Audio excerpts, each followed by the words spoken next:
there's a lot of disinformation out there about him. I've met him in person several times and found him to be a very genteel, nice person. I didn't get any bad vibes from him, and I know that that's always the real signal. And I've been selling his book now for many years, Bloodlines of the Illuminati, Fritz Springmeier. One of the only places you can actually get it is at Infowars.com. And when I first read this a decade ago or so, I'm going to be frank with you. I'd met Fritz when he was here in Austin on local TV, down at the station, and met him at another conference event once. And I believed he believed a lot of it, but even though I snuck into Bohemian Grove and things, and I first met him right after I snuck in there, I still had trouble believing it. Since then, so much. He was the first guy I heard talking about the royal family of England not really being German, but being from Transylvania.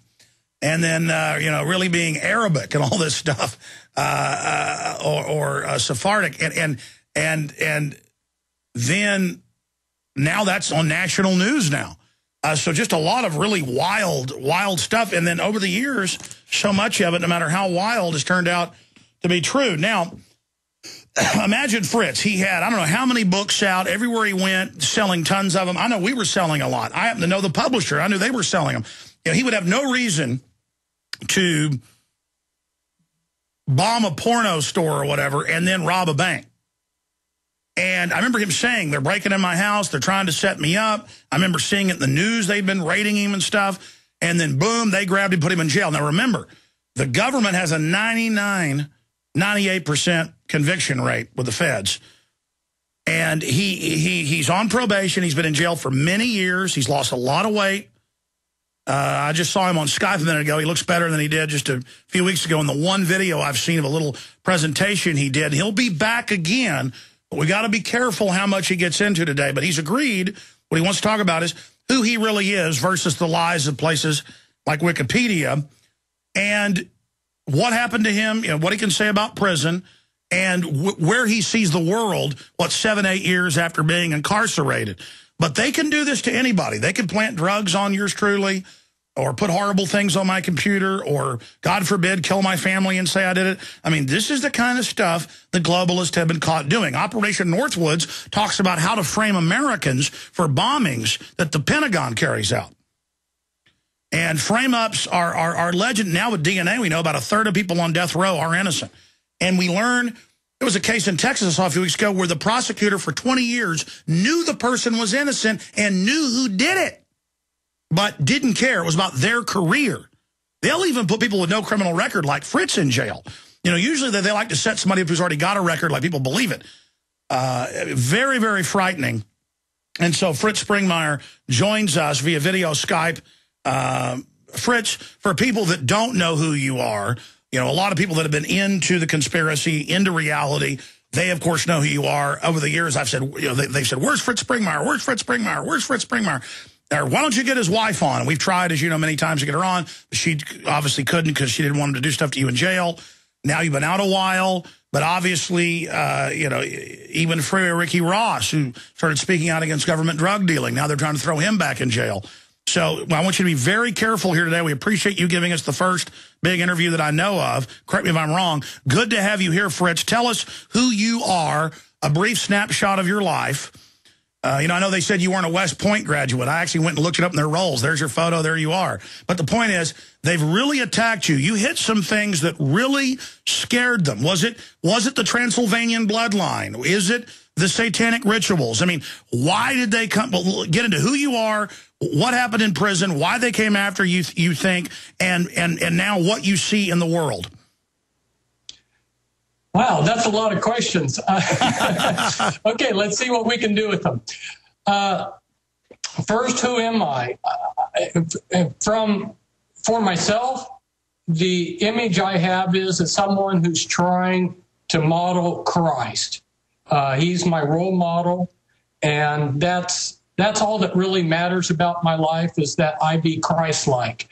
All the labels that the system tries to the system is labeling people right now, and their computer programs carry these labels. Like, for instance, 2/3 of the blacks in major cities are labeled as affiliates of gangs or gang members, you know.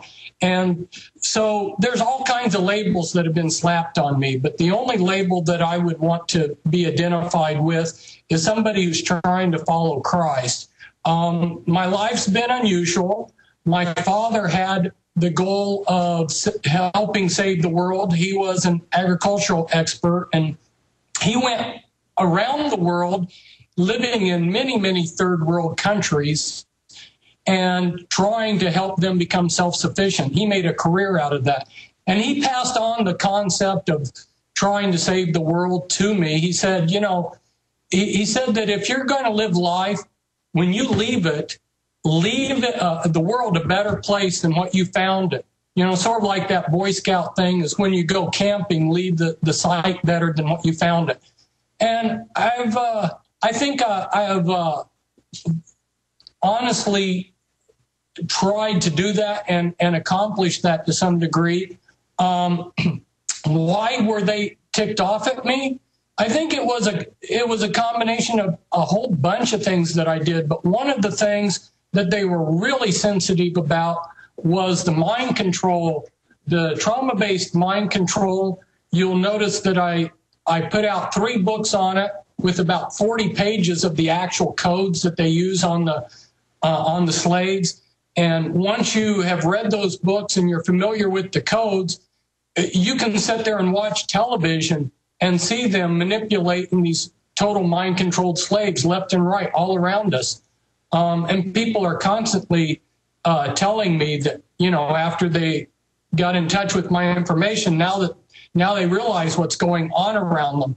Another thing, as far as that's the book, How to Create a Totally Undetectable Mind Control Slave, which now they admit everything on TV is layers of programming depending on how programmed you are, and just someone watching TV since they were a small child, they are under a form of mind control, and actually scientifically, even BBC admits, in a lower brainwave function than we were just 50 years ago, the public in general is in a trance.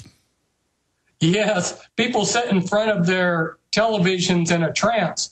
In a sense, they're almost worshiping that altar, their television altar.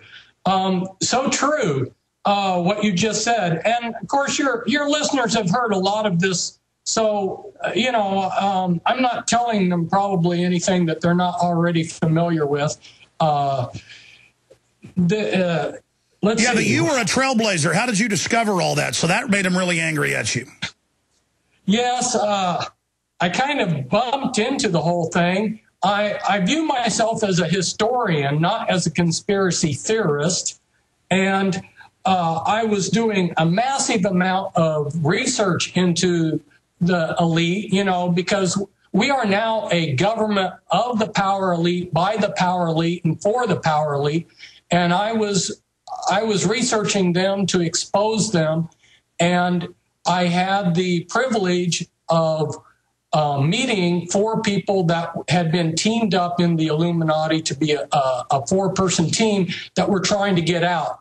And they pointed me in the right direction on a lot of things. I had to do most of the research myself, but because they pointed me in the right direction, it really helped me. And then that's how I got into the mind control.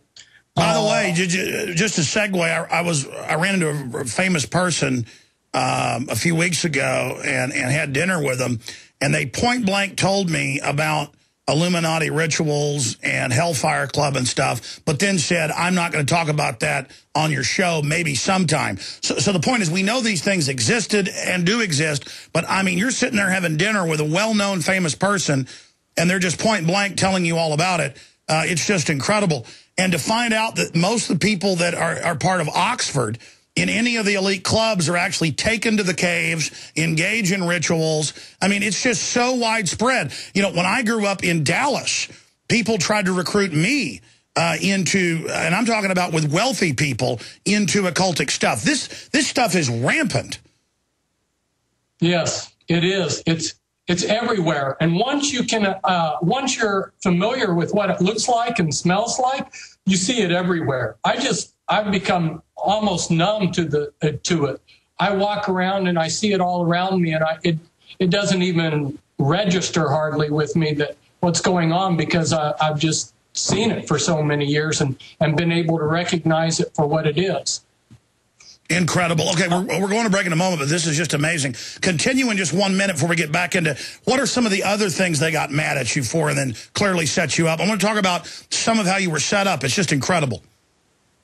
Well, you know, when I started working with these 4 people, I was trying to help them leave.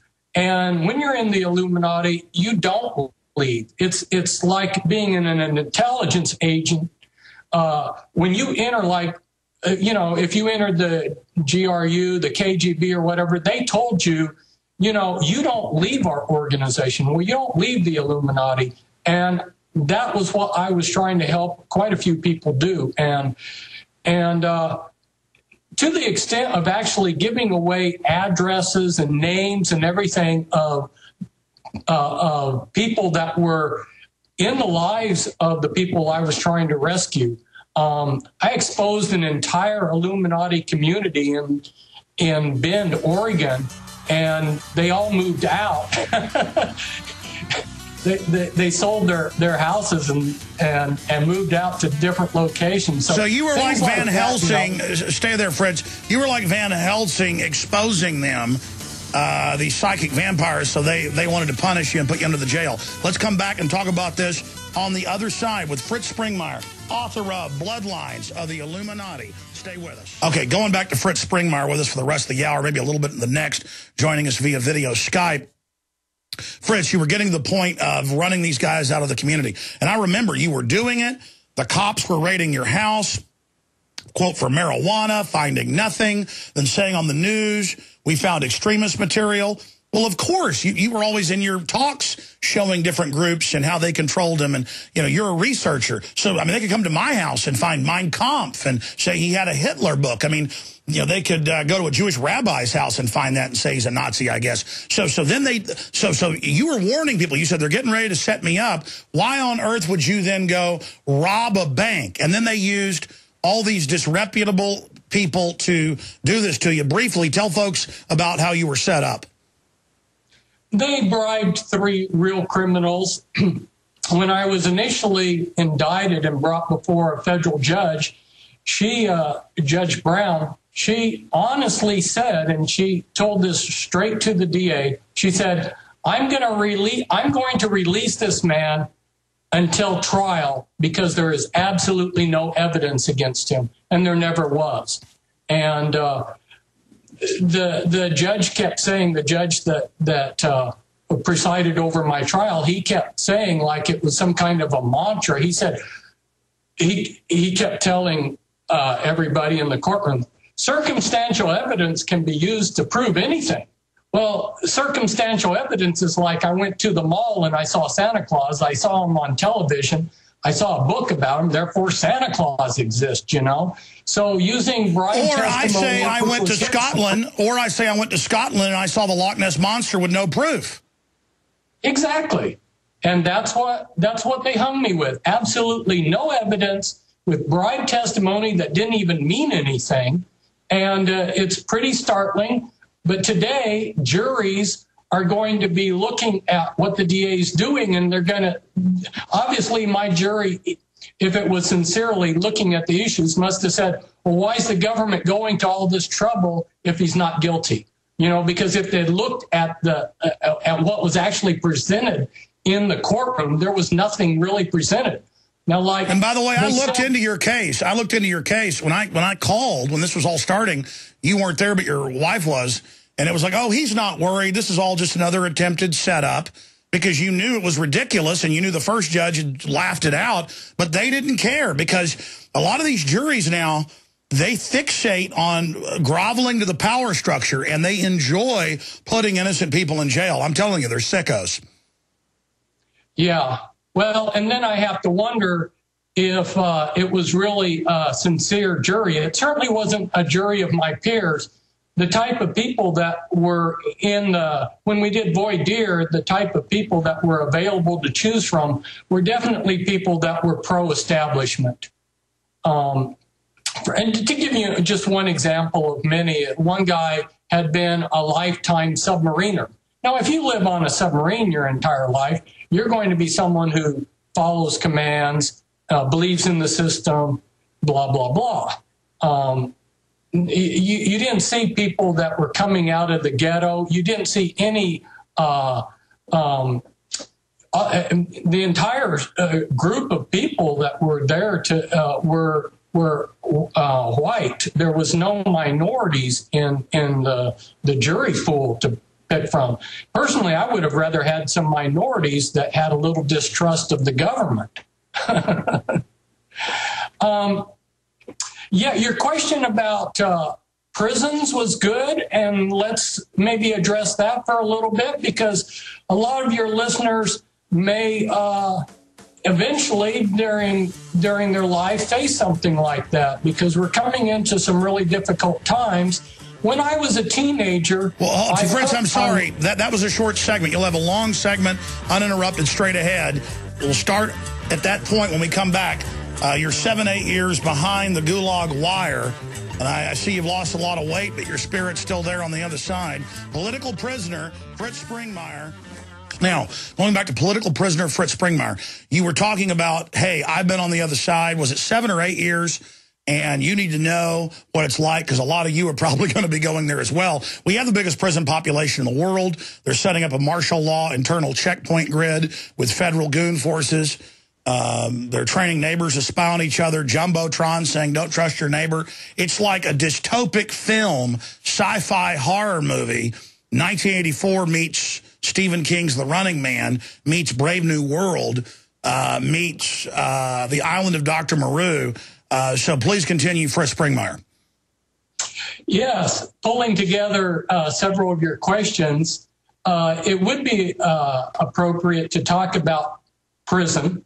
One of the benefits, one of the good things that my father had taught me was to think for myself. And so as a teenager, I knew that at some point I was going to bump into the system. There was a little plaque I put up on my door. It said, when freedom fails, good men rot in filthy jails. And I told my sister, I said, because I think for myself and I'm willing to do things about what I see, at some point I'm going to end up in prison. I knew that I was just going to bump heads with this established system at some point in my life, and eventually it happened.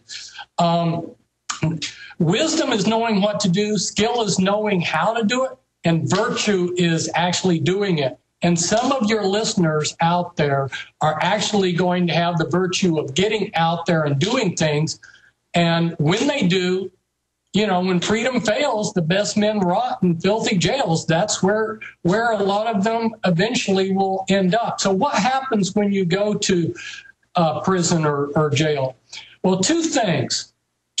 One is you're going to suffer loss. And the other one is you're going to wait. And you'll be lucky if you don't lose everything.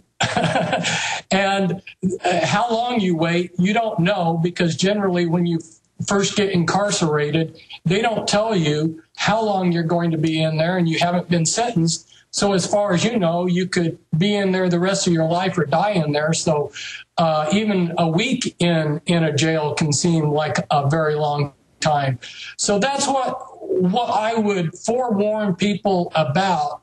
Because a lot of people, when they get into jail, they start stressing that they're losing stuff, and they start stressing that they don't know how much time they're going to be incarcerated. Let it go. You know, it is what it is, and make the best of it and accept it. The best thing that can happen to get you through the time is to accept the reality that you've been incarcerated and start making the best of it. If you mentally fight the thing, you just go through paroxysms of torture. Accept what's happened and then move on in life and make the best of it. And that's what we have to do. We have to take the good with the bad and make the best of it, like you've been trying to do with your show, you know. I really love a lot of the things that you've done.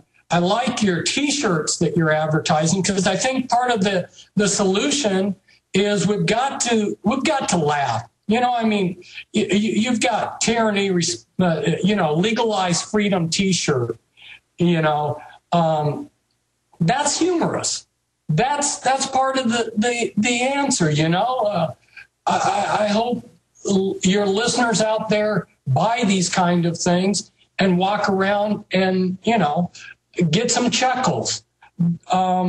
Well, I think what you're getting at here is don't let it crush your spirit and use it as a learning experience and feel sorry for the people that are in there feeding you GMO and soy-based food and enjoying your pain because they are hurting themselves, hurting their soul, literally tying heavy weights and chains around themselves in God's eyes and really weighting themselves down for the drop into Hades. But it's one thing to imagine it. You have lived through it, Fritz. You lost a lot of weight. Why is that? Well, halfway through my bit, I started exercising, and it was intentional to lose the weight. I'm healthier. I've been exercising for the last 5 years on a regular basis. So I'm actually healthier than when I went in. That's one of the advantages. Like I say, I took the time that I had to do, and I used it for good. While I was in there, I spent 5 years teaching GED. I got high school GED diplomas for a lot of the guys. I was using my time productively. And that's one of the things that I want to encourage people to do is you know, we've just got to take the cards that we've been dealt and do the best we can with them. And of course, they're trying to deal us the worst cards that they can. But hey, it's not over until the fat lady in God's choir sings, you know? Well said. So, no, please continue. Well, I think you and some of the other people out there that are doing what you're doing are examples of what needs to be done, and that is, you know, you're trying to make people self-sufficient, get people to think for themselves, get people to quit being a sheeple and think for themselves. And if we can win the hearts of the people, their minds and bodies will follow along. Do you forgive the people that lied about you and persecuted you and put you in jail for how many years was it, Fritz? Well, I was given a 111-month sentence, and I did 8 years actual time. And then about a year ago, I was released. I was out for 3 months, and then for no reason, at least they never gave me any specific reason, they just rearrested me and held me on a marshal's hold under investigation for another 2.5 months and never charged me with anything. Like I say, never gave me a specific reason as to why they put me back into prison. And then they released me towards the end of March. So now I've been out for, approximately 7 months this last time. And we've been contacting you, trying to get you on. You said, I'm not ready yet. Why did you email us last week and say you were ready now? It's been a year, and I feel more comfortable. It was like, maybe making the analogy, I wanted to sail the boat a little ways before I started rocking the boat. Exactly. You wanted to get the feel of the boat first. Yes. All right, let me read some quotes here. I think it was Johann Goethe that said it, because it's got 2 quotes there and his name under it instead of university, but we're checking it. Correct us if we're wrong. He said both, none are more hopelessly enslaved than those who falsely believe that they are free. That's a take off the Bible of, you know, has eyes but still cannot see. Here's another one. No one escapes when freedom fails. The best men rot in filthy jails, and those that cried, appease, appease, are hanged by those they tried to please. So the point is, you also get put in prison fighting tyranny, but if you don't fight tyranny, they actually kill you. Yes. one of my favorite quotes is Sam Adams said, "If you love wealth better than liberty, crouch down and lick the hand that feeds you, and may posterity forget that you were our countrymen." Yeah, that last part, may posterity forget that you were our countrymen. That crouch really, down and lick the hand that feeds you. Yeah. That tickles my funny bone there. Well, Fritz, I mean, correct me if I'm wrong. You seem kind of tired a little bit in the one video I've seen where you gave a speech to a small group of people. But now you seem even more energized than when the few times I met you and watched you a decade ago. You seem to have actually been made stronger by this persecution. Yes, I have been. I've like I say, I used the time productively and worked on myself. One of the things that happened during the 1990s, which people really can't appreciate, but I gave so much of myself. I opened my house up to victims of Illuminati mind control. I had people coming in from around the world trying to get deprogrammed. I was doing research around the clock. I was writing. I was traveling. I was sleeping very little, and I was donating my life to everybody else. And when I went to prison, I finally got some time to work on myself. And so it was like a vacation. I could work. Yeah, I could work on myself, get my health back, do exercise, all the things that I'd neglected while I was trying to help everyone else. So no weapon formed against you will prosper. That's right, brother. All right, continuing here. And by the way, folks, I've looked at the case. 100% set up. I mean, that shows you how criminal this government is. And people ask, well, then why am I still on air? Well, I've been physically attacked. I've been demonized 7 ways to Sunday. National TV, grassroots, you name it, total COINTELPRO. I've been threatened, and I've just put it in God's hands. That's A, your prayers, B.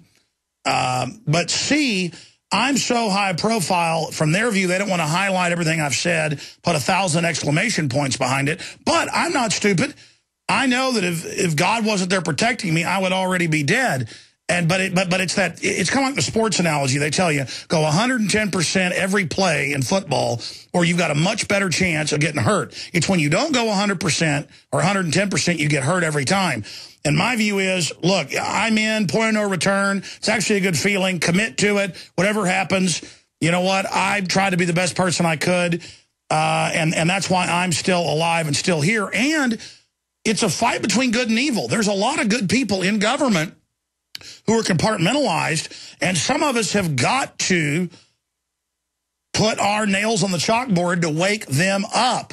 Because as Mark Twain said in the beginning, a patriot's a scarce man, hated and feared and scorned and brave. But in time when the cause succeeds, the timid join him, because then it costs nothing to be a patriot. We've got to hit that barbed wire. Fritz, I want your perspective on this, and the time we have hit a few other issues. We'll have you back soon while you're here. But why do you think I'm still alive and still around? Because I 100% know I'm for real. I 100% know we're bearing good fruits overall. I'm not perfect. I look back sometimes in horror at what I've done. Why do you think I'm still around?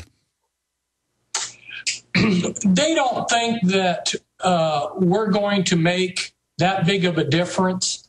I used to ask myself why they made attempts on my life, but you know, and I blame God for having rescued me through those attempts. But then why didn't they continue to persist? I think because they, on the one hand, they're like, okay, let these people do what they want. You know, and I'll be frank here, you know, when people come online and go to your site, they're identifying themselves to the New World Order, that they're opposed to the New World Order, you know. So they've been tagged, they've identified themselves as... I agree. They're using it as a gauge. And so that's why I say, good, put my name on the list, the top of the list. You know, this is about us coming out in the light and saying, so what if vampires put me on a list? We're putting you guys on list. We've got to get past their intimidation. Right, exactly. They're so prideful, and they view that their power as being almost godlike, absolute, that they really question whether we can do anything, and in their eyes, we do them, by identifying who's against them, we help them out. And they think that they can squash us like bugs whenever they absolutely need to. I have noticed that's the one big weakness of the Illuminati, is they are insanely arrogant on power trips, almost to the point of being kind of mentally retarded. I mean, they really are pathetic, because I see how the system destroys its own people. I've seen, just from my own dead reckoning, that statistically it's more dangerous to serve them than to fight them. Have you noticed that anomaly? Oh, your words are 100% correct. That's why these people wanted out of the Illuminati. It's not a fun place. You might think, well, because I've bumped into some people that have told me, Fritz, I'm watching this thing from the sidelines, and I want to be on the winning team, and it looks like the Illuminati is going to be the winning team, so that's who I'm going to go with.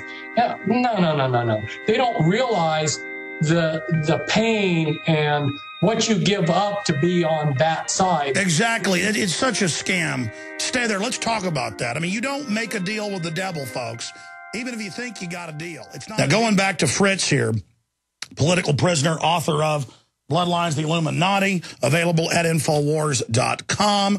Before Fritz leaves us, we'll also get an address if folks want to get the book directly from him and his family. But Fritz, this is a short segment, as you know, one more little short one, and we'll probably end it there. But I almost don't want to, because we got you now, and I've been wanting to talk to you for 8 years. You were bringing up the fact of this isn't even a deal at all. People think they have a choice. Join the quote, winning New World Order, and get some temporary money or whatever, or join good and be persecuted. I've actually studying this. You're a lot better off joining good. There's this illusion. You have to have the courage to first do it. You'll get attacked up front. But when you almost, like you've done, you've learned the secret, and it's what I've learned. And I hate to even say this because it feels sick, but it's not. I was never sadomasochistic, and I don't mean like I like being hit and stuff. I don't. But when I get persecuted and lied about, it's like somehow God in my brain turns it around and makes it almost enjoyable, even though it's hurting very badly. What do you think that phenomenon is? And it sounds like you've experienced that as well, Fritz. Well, when you know you're right, you know you're right. And if everybody else wants to be a lemming and run off the cliff, so that's their problem. You know what you're doing, and you have. When we go through our day-to-day life, if we just have a 9-to-5 job where we just sell our soul to the system, and we're dead inside, versus someone like you know what you're doing. You know what you're doing is right. You have a joy, and that joy brings life to you. Anybody who watches you can see that you have a lot of life. And versus somebody who's physically alive, but their soul's been killed. And you can't replace that, You're not going to throw away what you have to be a dead person that's just like a zombie walking through their little system. That's how I would describe Fritz, that's it. Listen, I am so fulfilled with this knowledge, and it's not even fear anymore, that people say they're unfulfilled. Do you ever experience it where you're so fulfilled with understanding and things that it's almost like it's so good you can't stand it? The joy. Sure. Stay there. Got a break. I want to get your... Oh, this is incredible.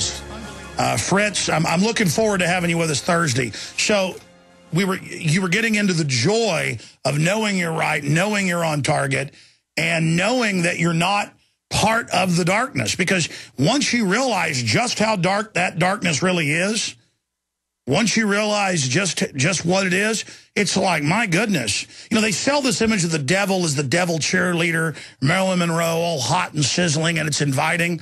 But really, it's not. It's desiccating. It's soul-sucking. And as you said, these are the servants of this are zombies bought for nothing out of money made up out of nothing.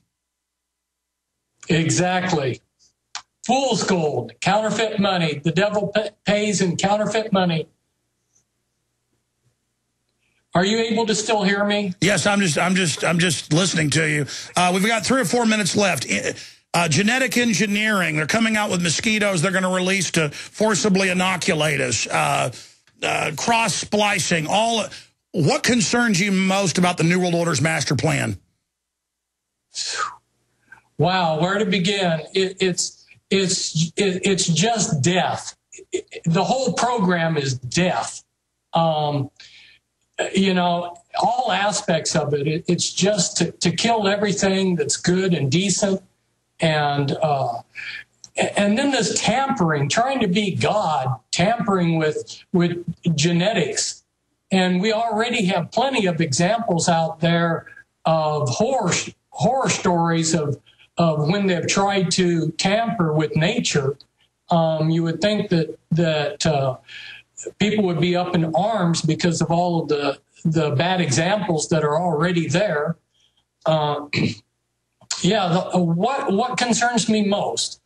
Wow. Well, right now, the biggest issue that's facing us on our plates is, you know, they're going to crash the economy and there's going to be a lot of suffering. And I don't like to see people suffer. And I hope that people will mitigate that by doing things where they're more self-reliant. But I know that a lot of people won't be able to or won't do it because they're walking in ignorance. And so there's just going to be a lot of suffering. I'm already seeing it all around me. And right now, in the immediate future, that's my immediate concern is all the suffering that people are going to go through economically. We've got, further on down the road, we've got even more mean, nasty things planned for the world. Well, you know, Fritz, I've waited 8 years to talk to you. And so, you know what? Even though I've got stuff piled mountains high, do one more 12, 13-minute segment with us to talk about the Illuminati master plan. The program is death. You know, the back of my film Endgame says they want you dead. But, you know, what is their program, Fritz? Death. I mean, that is it. They've got all these intellectual excuses mid-level for their technicians that don't see all of it or even a large part of the system. But when you get back away from it and actually see from an Illuminist viewpoint by study and reverse engineering, the program is death. It's a giant system to trick even their own servants into setting up a giant kill machine. And at the very highest level of the Illuminists, some of them actually know that and are into this nihilistic death thing. And I've actually quoted some of those globalists and transhumanists saying that they want to blow the planet up just because they want to go unwilling. I'm sure you've seen those quotes. I mean, this is literally death. You know, they ask, what is the end game? Death. It's like James Bond saying in, was it Goldfinger? He says, do you expect me to talk? And he goes, no, Mr. Bond, I expect you to die. I mean, it's death. People say, what's the goal? It's death. Where are they going? Death. What do they want for the world? Death. What are they into? Death. What's their end game? Destruction. Kill, steal, and destroy. Kill, steal, and destroy. They only want to steal and destroy because they want to kill you. Death, death, scorched earth, burnout planet, dead planet, extinct planet. Fritz Springmeier is our guest. Stay with us. We're going to do one more segment as he looks forward with what the Illuminati master plan is. We've talked about him now. Now, in the little bit of time we've got left here until you come back, people obviously wanted to hear about what happened to you, what went on. It's a great window into our society, Fritz Springmeier. But in the 12 minutes we've got left, now 11 minutes, I want to just throw issues out at you and get a quick response in a minute or so to get your view and your take on things. But first, and if you don't have it in front of you, I forgot to tell you, find it and we'll have it at the end. But is there an address where folks can write and get Bloodlines of the Illuminati or your other books? How do people, is there an email? How do folks contact you? Okay, they can contact me at springmeiermessages@hotmail.com. And they need to spell my name Springmeier Springmeier, and then messages@hotmail.com. That will, and then of course, the Bloodlines book is available from you. So I recommend that they buy it from you, actually. Well, fantastic. Again, folks can go to the Springmeier site right there. And it's very important to support you, obviously, so that you can defend yourself again if they try to set you up. We need to get you back on that original work you were doing. But hopefully then my dad always told me, he's a really smart guy. He said, son, even before I got on radio, he said, when you go up against big crooks, they tend to just ignore you. But if you go up against little local corrupt people, or little criminals, that's who you actually got to worry about. And I think the fact that you were right in the middle of a nest of them is why they set you up and did that. But moving on along here, let me just throw issues out at you. Playing God, genetic engineering, we already covered that to a certain extent. What about Al-Qaeda, 9/11, the mind control of 9/11, the system now putting Al-Qaeda in charge in Libya, in Egypt, in trying in Syria? I mean, in plain view, saying we're taking your rights because of Al-Qaeda, but Al-Qaeda is trying to attack you, so we're going to put them in charge. What's the whole Al-Qaeda, Saudi Arabian situation and the whole New World Order constellation? Well, we're working on a number of agendas there, but two agendas, and they tie into what you were saying about death.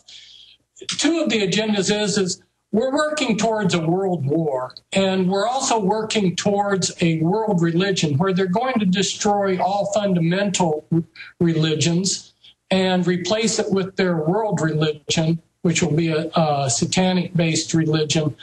And so Christianity and fundamental Islam are being discredited, and you have a lot of fundamentalists that are being exploited by the media to make people reject Christianity and Islam. So we got that agenda going. We've got also the process where they're bringing all these elements together to create another world war.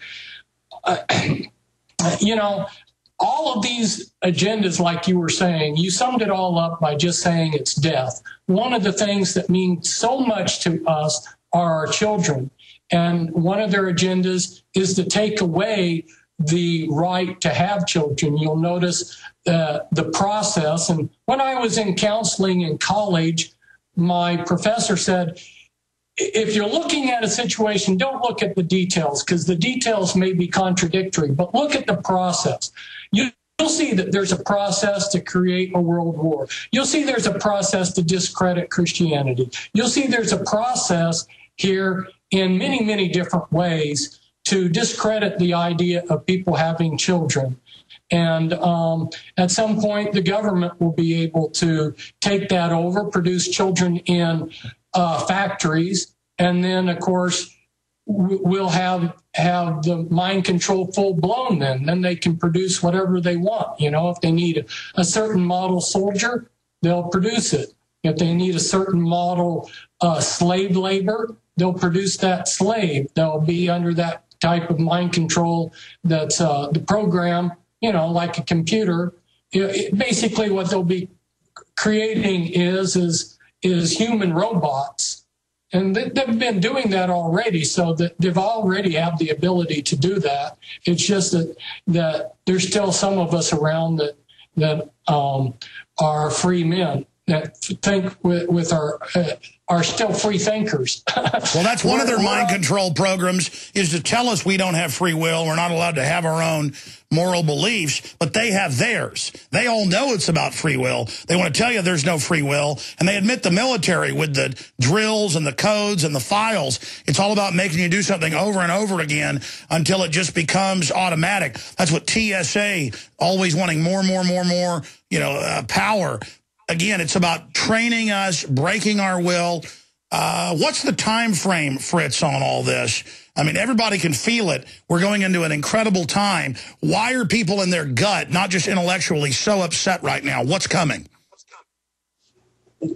Wow, the time frame that I had been originally given by people that had listened into planning sessions isn't working out. So I think that they went from the quick plan to some long range plan. And so I'm going to say, like, within 10 or 20 years, we should see the realization of pretty much of all the agenda. I would expect within 10 years that we will have had some kind of a major cataclysmic world war. I would say the United States as we know it will not exist in 20 years. You won't recognize whatever is here politically in relationship to the United States we understand. Bingo. Let me stop you right there because George Bush, the UN, they were going to have the capping in 2000 of the pyramid, but they said, no, the great work is not complete. I watched on PBS an open public satanic Illuminati ritual broadcast worldwide with George Herbert Walker Bush there. And they said the great work is not done. They had a long-term accelerated program. The good news is it's not working the way they wanted. They're able to devastate certain groups, but it's actually having the opposite effect, and that it's waking up a lot of people. And they've actually said they've had to switch their program. And so can we get a reprieve like Nineveh? I'm not saying it'd be 100 years, but in a way it looks like we've gotten a reprieve for a while to have a chance to wake more people up so that their spirits can be in the right place. Yes, God. I blame God for that. We can sum up all of these different factors that brought this reprieve up in just the word divine intervention. Yeah, we have. They've switched from the fast track to the slow track. But they still intend to carry out their global tyranny and their global slavery and all these other agendas that you've been exposing. But yeah, you're right. What you said was so well said. I couldn't have said it better. And again, it seems like a fast track right now, but it would be even faster. Look, there's also a lot of good people left on the planet. And God, the universe, whatever people want to call it, is giving people a chance to get out there and warn people, because there is a universal law. That's why the Illuminati follows it. Like the vampire has to get permission to come in your house. For this system to come through, everybody's got to have a chance to hear the truth repeatedly. Do you agree with that universal law? Yeah, I agree with that. Well said. God's given this planet a respectable chance, and we're not going to be able to face him on Judgment Day and say, well, I didn't know, or I didn't have a chance, because the chance has been offered. And of course, they say it's not where you're going, it's the journey. This is the test. We really do have free will. That's why all of this has happened. I mean, God creates us, knows us before we're in our womb, but it is the free will. And people say, well, God's God. God already knows this is going to happen. It doesn't matter. It sets the system in motion, and within that is the free will. And it depends on what we do, much of the course of things within that stream. God has basically foreordained. It's so complex. It's predestined, but it's not. I mean, do you see what I'm saying? You're right on. We have free will within the context of God knowing exactly what's going to happen, because he's above history. Yeah, exactly. Well, Fritz, we've only got a minute left. Anything else you'd like to add? I'm looking forward to our hour-long interview this Friday. Oh, just encourage people to have hope. That's the big goal and the big assignment that I have now from the Lord, is to get out there and give people hope. If people don't have hope, if they throw their hope away, they're not going to move forward in life. And so hopefully what's happened with me will be encouraging to people, that they will see that in spite of being dealt a bad set of cards, that you can still do something with it. And, that they would be encouraged and likewise, they would get out there and do something positive with their life instead of just cursing the darkness and hiding from it. Fritz, we're out of time. I'll say bye to you in a moment. Retransmission starts now, but it is the journey. It is the test. Do good on the test. That's the whole point, folks. Face the evil.